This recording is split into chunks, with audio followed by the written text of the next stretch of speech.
Invisible Soldiers podcast.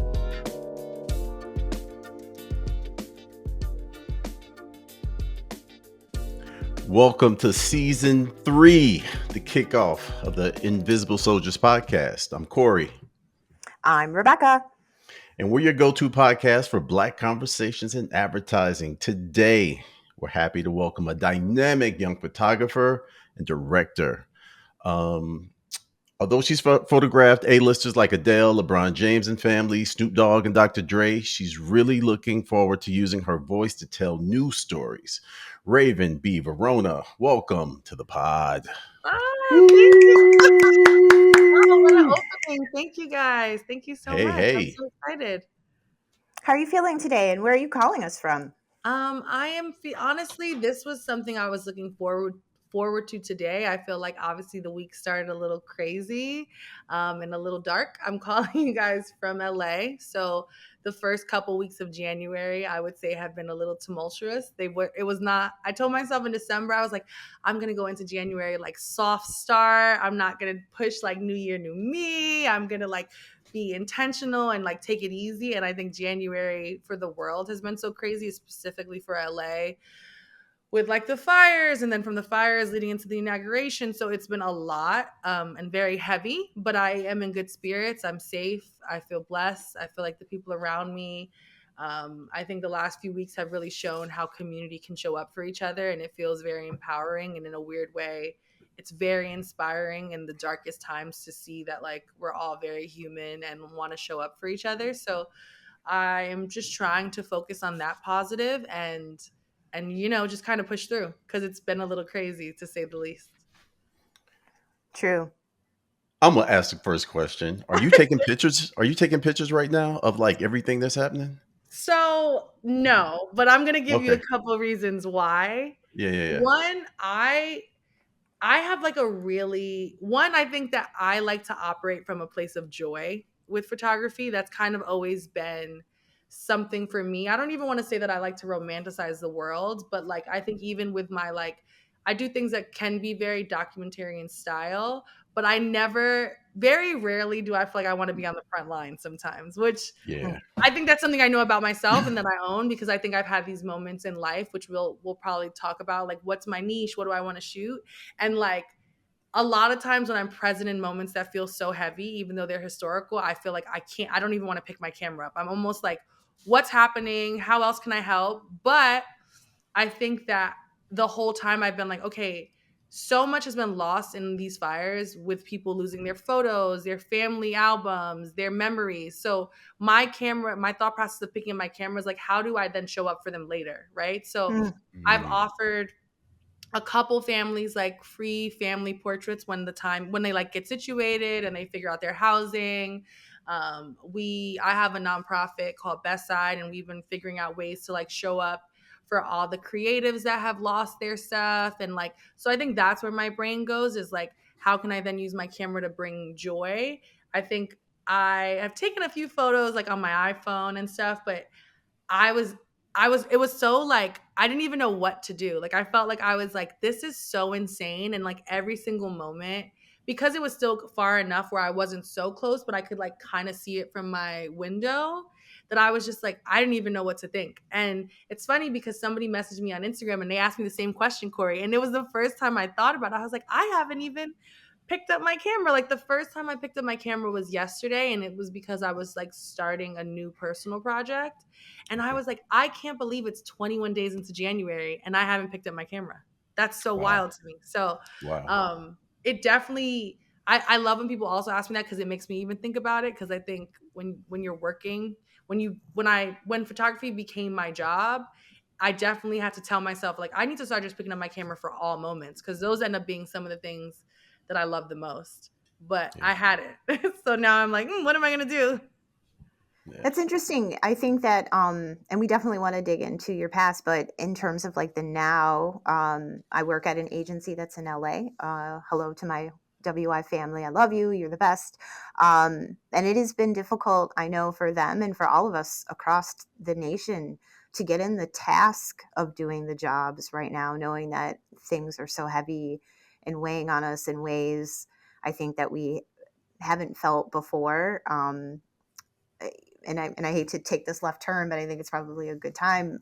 Before we were here in the green room, you were talking a little bit about even inside of this election and things that are happening in our world from a diversity, equity, and inclusion perspective.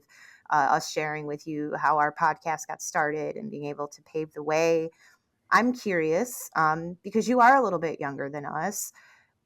What does it feel like to think about companies or people saying they're going to roll back DEI? Because I remember what life was before it didn't exist and how hard we pushed for it.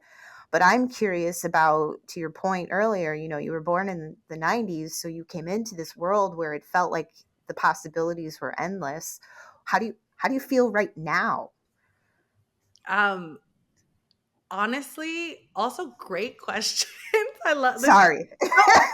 No, I'm like, that was another reason, side note, that I was eager to do it, because I felt like I met Corey and we were having so many random conversations about life while we were on set for those days, and just about the business and creativity and like, I don't know. I think it's really important. So I really appreciate the questions that you're asking me already. And I'm very excited to answer them.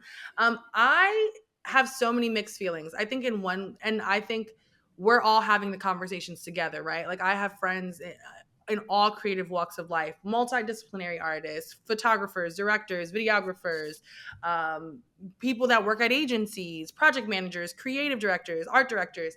And it feels a little hopeless, right? It feels like, what the hell do we do? Because I think it felt like we were in such a golden age a few years ago. And like, I think I think it birthed so many more Black creatives feeling empowered and to tell their story, because it seemed like that is where we were going.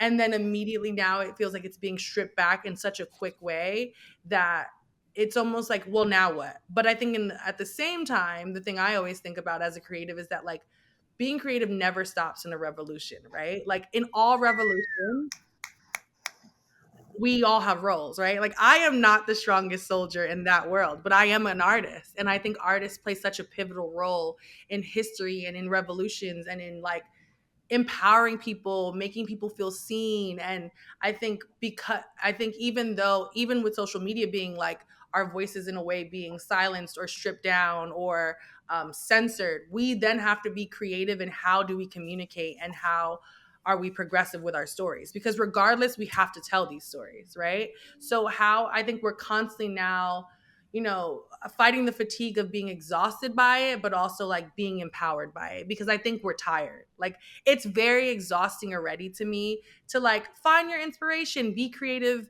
as a whole. Like I think sometimes people misinterpret like how exhausting it can be to always be trying to like use your brain in that way. But then you think of all the things happening in the world now and it's like it feels impossible. Like I'm supposed to wake up and come up with a brand concept for a brand that might not even give a flying, I don't know if I can curse on here, but care about me. You know what I'm saying? And so I think that we come from, obviously I'm 34, so like we are the millennial generation of people. Like we knew what life was like before the internet, and we know those stories. And then we have been at it from the beginning. So like it is really, I don't know, it's layered, it's interesting. I think it's hard and it's exhausting, but I also think that we're not going to give up. I think in the same vein that you guys didn't give up to push through and persevere. And you're like, okay, well, we've seen what it was like before this. We've seen what it was like before we broke down these barriers. We kind of have to lean on each other and lean on community. So I'm like, I almost want to be like Rebecca, Corey, like, what should we do? Like, what was it like before you guys broke down these walls and these barriers of inclusion? And what do you guys have recommendations on how we should power through? I know, right? We need a night to talk Ooh. about it. We Yeah, need a night, A lot or of maybe we. that's red a whole wine, probably. conversation. Yeah, that is a It's whole true. It's conversation. true.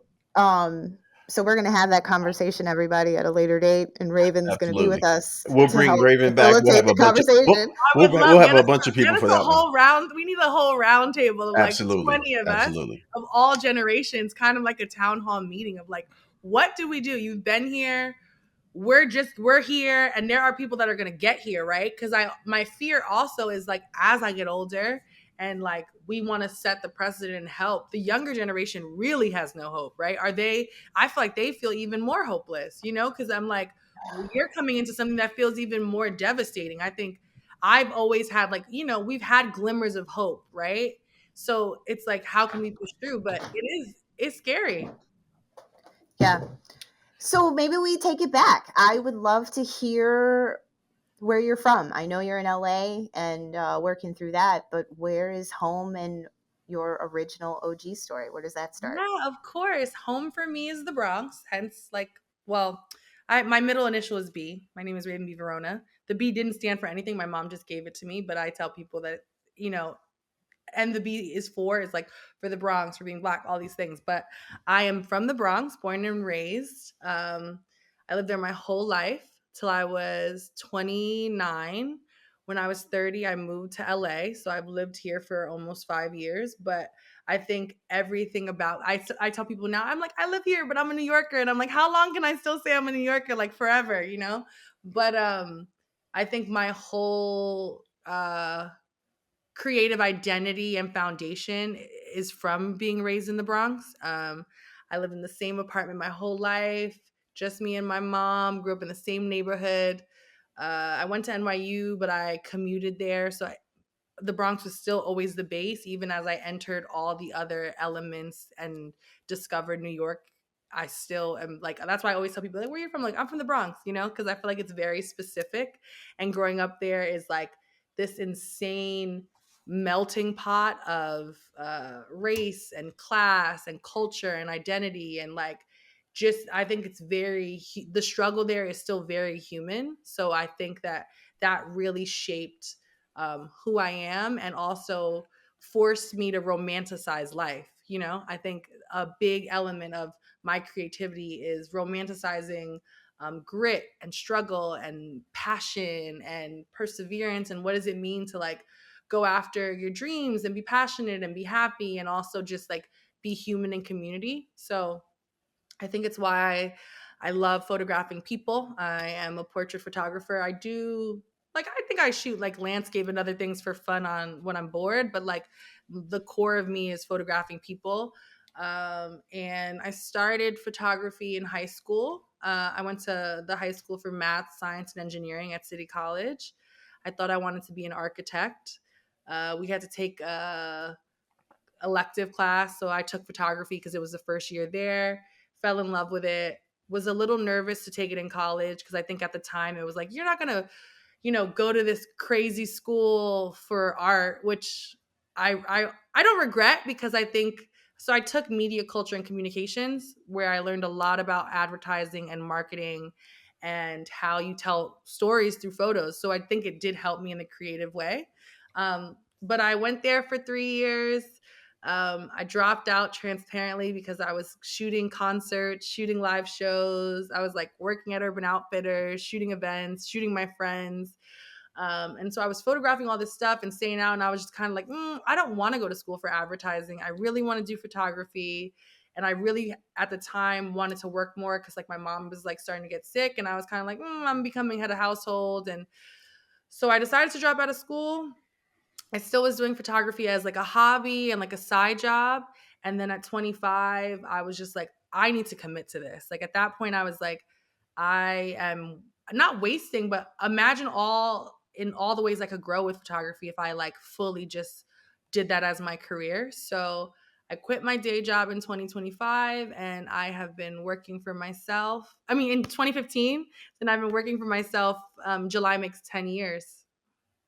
What was your first camera that kicked it all off? I always So wondered this about the photographers. Like, what's the my first camera? first, like, real camera in life, like, where I was like, "This." Real, a, a camera where you took portraits where you were happy with what was coming out of the camera. Like, what was My that camera? my first camera was a Canon Rebel O- XSI. Okay. I have never left Canon. I am a Canon girl through and through. It's Oh, kind of okay. even how Okay. the partnership I now have like a partnership and relationship with Canon through that. But even in that coming up, I was like, this was my first camera. Like this is like my muscle. So every iteration that I've grown has just been in Canon. But the first one was a Rebel XSI. When I was in college, I took out a loan to buy a Canon 70D. That's when I started to feel like, okay, this is getting like a little bit more legit. Yeah. Um, and then I had a Mark IV. And now I've moved on. Like I still have my Mark IV, but now I'm on like a Canon EOS like R5. Like I've moved on to mirrorless. But yeah, through and through, it's always been a Canon. Cool. In your early days, who most influenced you? I guess photographers, art directors, movies. Who were like some of the artists that really moved you at an early age? I feel like it's a common like so I feel like I was like a Tumblr kid. Uh so I always say this when people ask this. Tumblr. Wow. I forgot they came and went, man. It did Okay. Two not come and go, it's still around. You still around? 2000s, right? Like I remember it 2007, when it came. Yeah. 2008. So Yeah. It was a we big went from deal. like MySpace to like Tumblr. Like Tumblr was like Oh.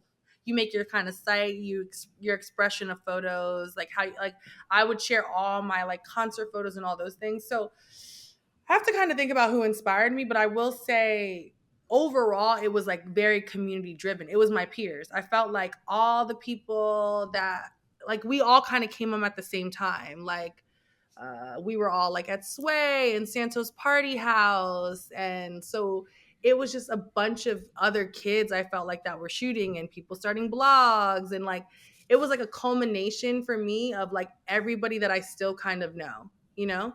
Um, and nothing really stuck out. It was more so just like looking around and seeing everybody feel like being creative was accessible. Like it felt like we were all picking up Mm. cameras, we were all in the city together. And you had some place to put the work, is what you're saying, because you could put it on Tumblr. Yeah. Okay, so let me tell you how I'm aging myself because I had to think about that step, right? Because Corey asked you, or I asked you, like, who was your for us, we're late 40s, early 50s.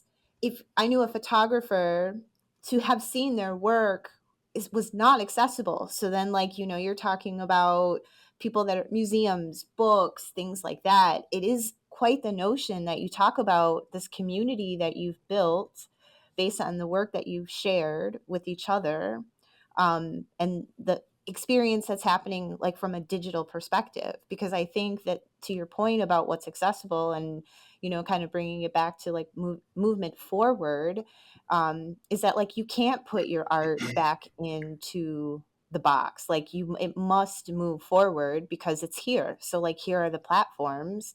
And curious to know, in terms of your journey with social media and Tumblr, and like how Instagram, and like you see all these things that are coming this way, how do you, or when you're talking about yourself as a photographer, because like we'll have, hopefully, the goal is for people who are watching this, if they're interested in being a photographer or a director, how do you use that tool, I guess, to help propel or to see, or like do you have to have a clear intention on how you use it? Yeah, it's interesting. I know. And obviously, I feel like I want to say this transparently because I felt like we talked about it prior, but like, I think that there is this new way of having to market yourself and almost having to like live in an influencer or a branding yourself world on social media and telling your stories and getting your art all over, right? Like I think a lot of times, even now, and like when creative agencies are hiring photographers, they're like, well, do they have a following? Do they have their own brand?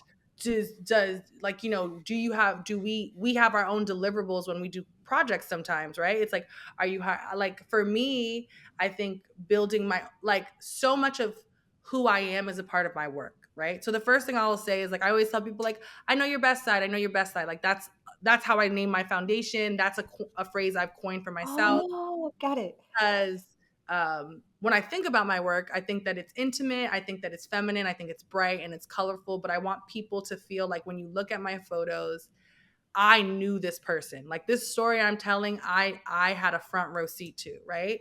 And so because of that, so much about who I am matters. Like how I show up on set, how I make like my subjects feel, the relationships I build, that all is about who I am, right? Like, do you align with my beliefs? Do you align with how I carry myself? Do you align with the work I do? So in a way, like branding myself came natural because it's just like it's so authentic and embedded into the work I do. And like I think I always tell people, like, another reason I want people to want to work with me is because of how my, not only how my work makes them feel, how I see them, but the experience they have on set with me. That's so important. So when it came to social media, and in the beginnings how I shared my work, it was again tied to who I was. Like on Twitter, on Instagram, on Tumblr, I was still sharing parts of me. Like I'm telling you what I like to watch, what I like to Mm. eat, what are my political beliefs, how I feel as a woman. Like all these things are still then, and then you get like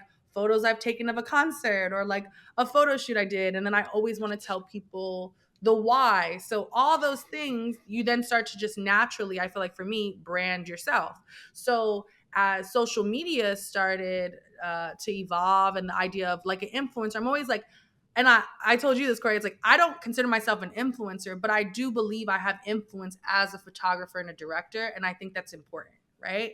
Like I think there is this, I think it's a weird and mixed connotation because I feel like I know so many influencers that are not photographers, that their sole job is like content creation, and it's not easy. Like they're picking up cameras we have, they're Absolutely. writing decks, they're doing mood boards, they're doing all the work sometimes that agencies are doing. So I'm not discrediting that. I think that though for me, I'm like that's not my job, but it is a part of who I am, right? Like understanding my influence, understanding how that ties to the work I do is so important and crucial. And like, yeah, sometimes I make money strictly off of people wanting to talk to me or have me make a partnership or do those things. But then I'm like, well, how does this tie into my photography and my directing? Like, how does this tie into my work?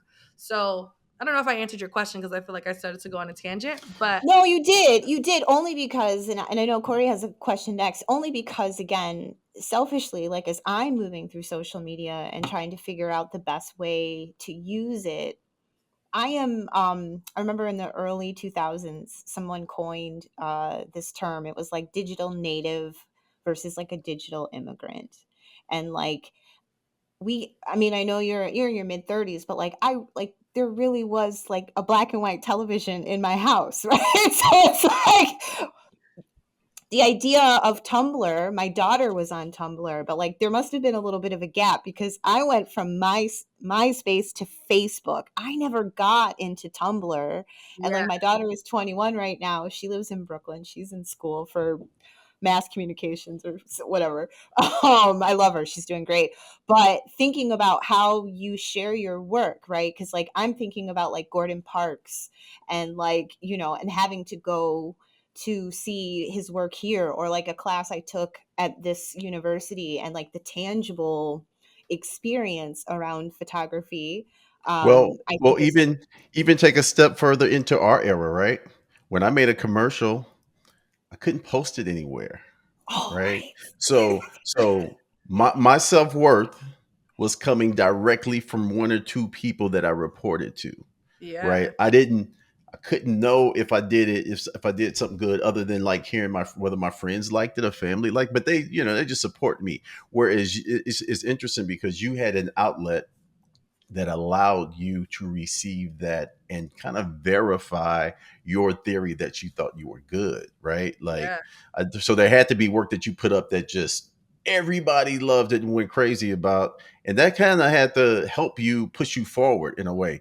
Do you Yeah. remember any piece that kind of got that kind of attention or went Oh my viral God, or absolutely. And I think it's so insane. Like I remember I shot Summer Jam the year that Kanye did Good Music. The Good Music, like he really showed good music. So it was like Kanye, Travis, Big Sean, Pusha, Designer. That went viral. I remember in 2010, I took like the first photo of Rick Ross, Meek Mill, Wale, Max Spike Miles. It was the first MMG photo that went on wow. like Rap Radar, and that went viral because there had never been a photo of all of them together. I've taken photos of like Beyonce, my Coachella photo, Jay. Like I was taking photos, like even the way I started, the way I even like Jay-Z like even saw my work was through my other work that was going viral. So it's like there have been all these viral moments, and I think that like had led to like new relationships or people discovering my work or becoming fans of my work, or my following growing. And it's like it's interesting, right? Because when you talk about it, you're like, man, I didn't have a place to put it. So the way you thought of your worth was like what people said or if people noticed it, right? And then for us it's Or like, the check you got on the Or the 15th of check the you last day of the month. yeah, the check mattered, right? So then now for us, it's this like insane thing of like likes giving worth to what you're doing, right? Where if you're not getting likes, then what does that mean? So what it did for us, for me especially, was like, oh well, I have to make my personal work tangible. I have to see it live in books again. I have to see it live in exhibits, like because a like doesn't merit like we're like, oh, we on this photo only got 1,000 likes. Imagine 1,000 people coming up to you, Corey, and being like, I love your commercial in the right, 90s. right, You'd be right. like, 1,000 people, Yeah, 100 people love my commercial. That's crazy. 50 people. And we're over here like 1,000 likes. Like, oh, this doesn't mean anything. There's no engagement on this. It's so You you micro influencer, you. it's a micro. Like I've been like losing followers for the last few months because I'm like, I'm not posting. It's all this stuff, and I'm like, this is so crazy that I'm even looking at this or thinking about this. Like I almost want to be like before that, like what made work valuable, what made work matter, And I think we're in a weird time because I feel like because we're aging and we're becoming like the people in power in like creative spaces, we're like, let's bring magazines back. We need to see this commercial on TV. Being digital doesn't only matter. It's like, it's hard now to kind of measure the value of our work. So we're constantly trying to figure out what it means. I love wow. talking about value. Would love to hear about, because our podcast is called The Invisible Soldier. Not that you are not seen, but curious about some of the people in your life behind the scenes that pushed you here. Who would you give flowers to, or would love to let us know who was helpful? Yeah, I mean, I think the biggest one is obviously my mom. I think that from a very early age, she pushed creativity. She created a really beautiful space in all the chaos of life for me to be creative. And she just never um, let me say no. Like she was like, if you want to do something, like just do it. Like you're gonna figure it out. When I quit my job, I was like, I'm gonna quit my job. Are we good? And she was like, even if we're not good, like you need to be creative. You need to figure it out. Like championed everything I did. Pushed me to be creatively free. I think I have a best friend who is my manager slash business partner, Ramya. And I think that she is someone that has been in my corner for the last decade where like, I don't think I could do it without her because again, pushes my creativity, pushes me to ask for more money, to know my value, to know my worth, negotiates things for me. I'm like, there's so many people that have come along this world, come into my life and along this journey, but they're probably the two that stand out the most because they've just had such a pivotal impact and influence on who I am and how I create, and also like how I then market myself and show up in any space. Very cool. Um, you are one of those people that I will say, when you meet you, you immediately feel like you already know you. Because I kept going like, where do I know this girl from? Like, what's going on? So you have a great personality. You're grounded. You're real. But you do have charm and charisma. You engage really really well. How has that superpower allowed you to work with talent both as a photographer and as a director? Maybe what's the slight nuance? Yeah, I think that is my biggest Cheat superpower, code? cheat Yeah. code for sure. I think that one time I have a friend, his name is Paul Rivera. He works with LeBron, with all of them. He was like the intro to even me photographing that camp. And something he said to me that always sticks with me is that like you can't pay like there's a bunch of people that are creative, but there's not a bunch of people that can walk into a room and you feel like you trust them, right? That value privacy, that know how to come into a room and make people feel comfortable. Like you can't buy that. And so, first and foremost, for me, I value an individual's privacy and their right to be photographed, right? Like, with any talent, with any person, it could be us right here, it could be a tier zero artist. It's like, you are letting me into your space, and I have the utmost respect for that. There are so many photos I've taken that will never see the light of day, right? I'm not thirsty to post them. I don't care if people see them. It's not about me. It's like when I'm photographing someone, it's about the moment and them. And I think that with all my charm and charisma, I also know how to get into a room and kind of ironically be invisible, like in the best way, like just be an observer and wait for the moment. I'm very big for me on waiting for the moment. So I think that's one. I think I deeply care about how people look. I think a lot of times uh, someone wants the moment or to say they shot a celebrity instead of it being a flattering photo of somebody. I am not that. If it doesn't look good, it doesn't need to come out. And if the opportunity never comes again, then it didn't come. It was great. And I think that we're all human. And so I value anybody that's waking up every day and pursuing something they love. So I think that is the even playing field. I don't walk into a room and feel like I'm better than you or you're better than me because you do this. I'm just like, well, what are you watching on TV? Did you watch this Office episode? Like, what do you think of the weather? What are you eating? Like, what inspires you? Are you happy? Like, that's just how I kind of approach life. And so that's how I approach work. And I think that in any sense, we're all really trying to do the best we can every day. And it's like, I don't know, I come into the space and I want to give you grace, but I also want you to feel comfortable and want to come back. Like, I think that photography is so collaborative. I think so much art is collaborative, right? Like Yeah. making a commercial, everybody on set from like the crafty to the creative director to the talent, they have to feel seen. Like that's what makes you do better work is feeling seen. So if I come on set or if it's my set, I'm like, okay, how do we all feel? Right. And if I'm photographing you and you feel like, well, I only have 2 minutes. Okay, then we only have 2 minutes. Then what are we doing in these 2 minutes? I'm not about to be like, oh, huffing and puffing or being mad. It's like, where do I find the moment in those 2 minutes? And that's just kind of how I approach anything. So cute. Really quickly, I recommend everybody go check out the portraits. It's like a little documentary you have. It's like 3 minutes with the kids at PS 25. I believe that was the school. And you had this little conversation with somebody. They were like, we loved how you would fix their collars or like help with the bow. And you were like, my mom said, don't let any child go up there and look a mess. And No, you didn't say anything. it's so important. I think that another thing too is that like we you don't it doesn't matter who it is. I think obviously I work with so many celebrities like in the last decade.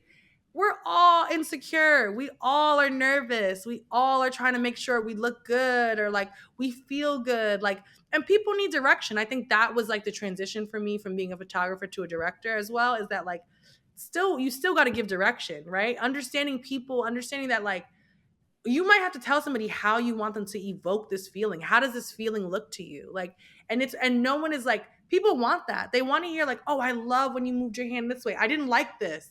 How about we try this? How about when you think of this, what does that make you feel? Like, I think you have to stay curious in the creative process and push people and like ask questions. And the same goes for like a picture day. Like, kids want to feel seen. Nobody wants to get in front of a camera, whether it's 5 minutes or an hour, and feel rushed. I think when people come on set and they feel rushed, it like deters them from wanting to do what they have to do.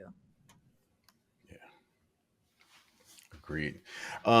So what kind of stories aren't being told that you are set out to tell? Great question, Corey. Let me think on it. I think that it's not necessarily, I think that there's so many nuances to stories, right?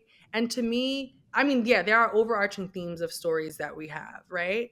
But there is a nuance and sometimes an attention to detail that can come in a different way that I feel like I bring to the table, right? Like I don't some for me it's always like it's all in the details. For example, like I think in advertising we especially like I mean Black History Month is around the corner. So I feel like we're going to get so many commercials that are game nights, right?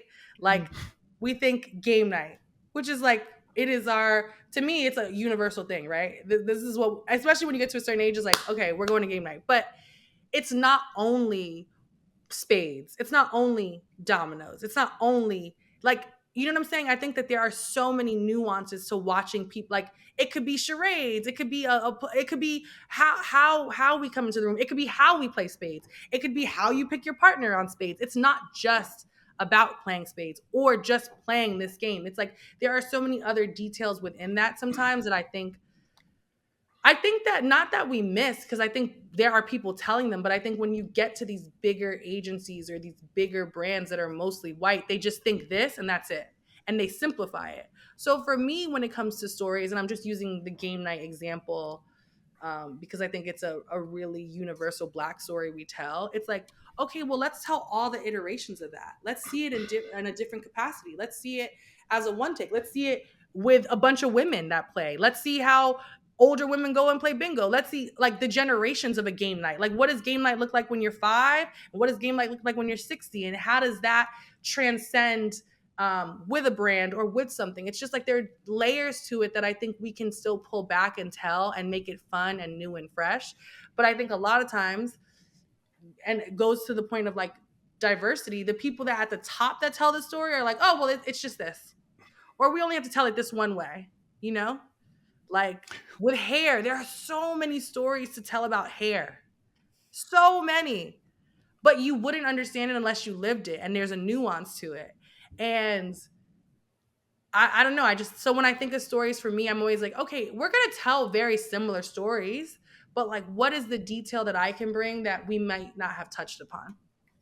One of the things me and Rebecca talk about, we spent a lot of time talking about generations, right? And we were raised by civil rights parents, right? So what they went through was passed down, and it kind of we kind of went through life expecting the other shoe to drop always, right? Rebecca, we all we Still.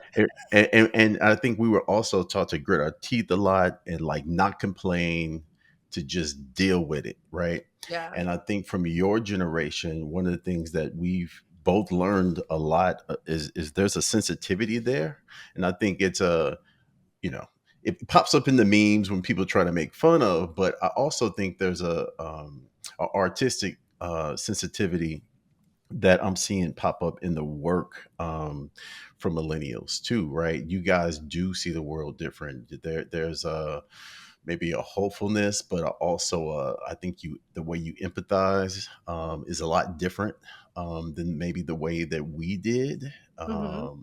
So, as I'm really excited about like the stuff that's going to be coming from you in the future, you and your peers as well. Like because I think you guys have an opportunity to leave a really unique mark and do something very different than what we did.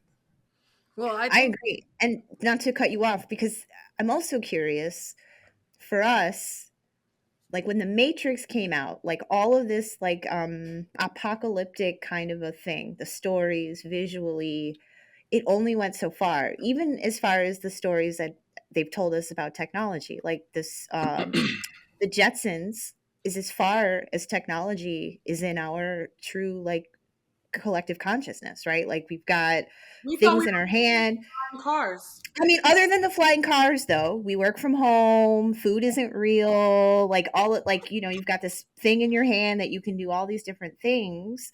We've seen what it looks like when we have a black president. Like some of these things that we've written about.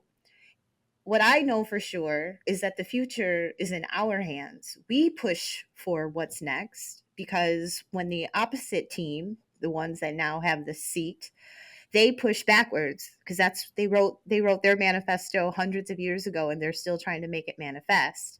I'm curious to see, and I hope that your generation is still brave enough to tell the stories, because to Corey's point, I'm not saying that like I'm a punk, I'm from Detroit. But I will tell you that there is a part of me that's always like a little bit like, oh my God, like because we know what it looks like to be handed the pink slip because you said something. We know what it's like to have a loan denied because and you didn't say anything. I think that's the part that I'm very impressed with your generation is that like when the loan is denied or you didn't get that job and you know you were the best candidate, you all say something in a group, right? I think we say things, but we also are kind of like, all right, well, you know what? I'm just going to work really hard, Yeah. and like figure out what the next move is. But there's always just like a little bit of fear. I'm curious to know, do you feel that fear or are you excited to keep pushing and write what's next for us?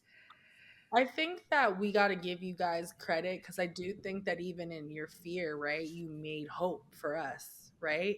You made it possible for us to tell those stories. You pushed, maybe you didn't push like loudly, but you pushed, right? And it was like a marathon of pushing for you guys that like as we were coming up, we were like, okay, like this is what we have. We could definitely do more. We can definitely do this, like we can definitely push the envelope a little more.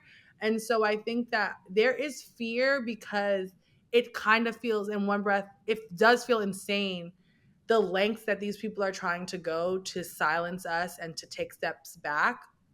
But I also feel like because we are a generation that continues to live through unprecedented times every other week, it's like, okay, well, we're kind of going to be lawless. Like, we got nothing else at this point. All we have is our voice to make history and to make changes and to exist, right? For me, sometimes, like, okay, well, I'm here. I'm not like going anywhere. So I can't fold. I don't have the space to, and I think that like it's like again, there's so many unprecedented times every day. I'm like another one, another one. I'm like what else? But I'm also like, all right, but I still need to find joy. We still there's art. Like I think that is the core of being an artist. Is that like it's not a choice. You don't just choose. Like it's who you are. Every day I wake up, I'm an artist. It's what I found. So it's like I don't know anything else to be. Like even in pain, I'm gonna get up and take a photo of a sunset and tell you like, today is hard, but I'm gonna give you something because that's